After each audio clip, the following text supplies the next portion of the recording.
This is the Douglas B-66, a long-range, high-altitude Air Force bomber. And here is the first man ever to fly this plane, Johnny Martin, chief test pilot for Douglas Aircraft.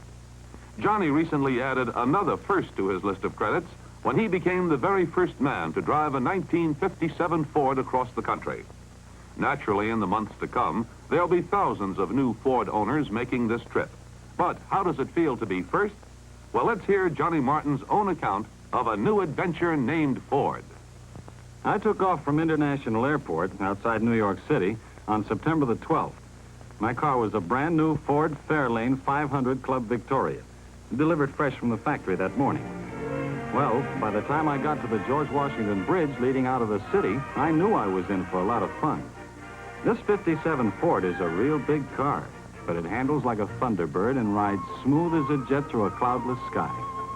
Once on the new turnpikes, I opened her up partway and started making time. My Ford hummed along so quietly, I wouldn't have known I was driving if it hadn't been for the passing scenery. Outside Pittsburgh, I ran into a rainstorm, but I was just as warm and dry inside the Ford as if I were flying over the weather. Those new wider tires sure keep a tight grip on a wet road, too. Pennsylvania, Ohio, then down across southern Illinois and into Missouri, and I was still having the time of my life. When I'm flying, I sometimes look down and wonder what it would be like driving on roads like this. Well, now I know. In a Ford, it's great. On any road. Funny thing happened here in Oklahoma. I'd been cruising along well within the speed limit when two highway patrolmen stopped me. No ticket. They just wanted to take a closer look at this new kind of Ford. I couldn't blame them because it sure is a beauty. And as for performance, well, I told them that after this trip, I could understand why police forces everywhere prefer Fords. 2 days later, I was in mountain country, and I really appreciated that husky V8 engine purring under my foot.